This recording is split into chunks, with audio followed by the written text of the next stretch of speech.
সম্প্রতি রাজধানীর একটি রেস্তোরাঁর শাখা উদ্বোধন অনুষ্ঠানে চিত্রনায়িকা প্রার্থনা ফারদিন দিঘির সঙ্গে ঘটে যাওয়া একটি অনাকাঙ্ক্ষিত ঘটনার ভিডিও সামাজিক যোগাযোগ মাধ্যমে ভাইরাল হয়। ভিডিওতে দেখা যায় খাবার পরিবেশনের সময় একজন ওয়েটারের হাত থেকে একটি জুসের গ্লাস হঠাৎ পড়ে যায় দিঘির গায়ে। মুহূর্তটির ভিডিও ছড়িয়ে পড়তেই শুরু হয় নানা আলোচনা ও সমালোচনা। একই সঙ্গে গুঞ্জন ওঠে ঘটনার দায়ে নাকি সংশ্লিষ্ট ওয়েটারকে চাকরিচ্যুত করা হয়েছে। ভাইরাল ভিডিওতে দেখা যায় আকস্মিক ঘটনায় কিছুটা বিচলিত হলেও দ্রুত নিজেকে সামলে নেন দিঘি। অন্যদিকে ওয়েটারকে ভীত ও দুঃখ প্রকাশ করতে দেখা যায়।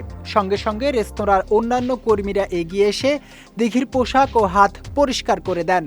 পুরো ঘটনাটিই ছিল অনিচ্ছাকৃত দুর্ঘটনা, এমনটাই দাবি করেছেন প্রত্যক্ষদর্শীরা।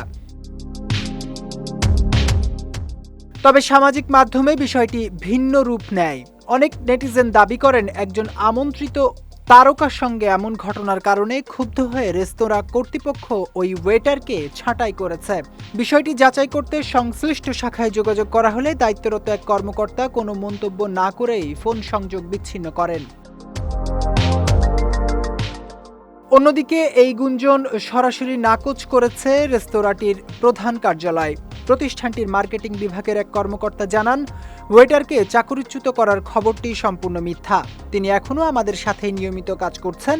এটি একটি দুর্ঘটনা ছিল। এ ধরনের অনিচ্ছাকৃত ঘটনায় কাউকে বরখাস্ত করা হয় না। আমরা বিষয়টি অভ্যন্তরীণভাবে দেখেছি এবং দিঘির কাছে দুঃখ প্রকাশ করেছি।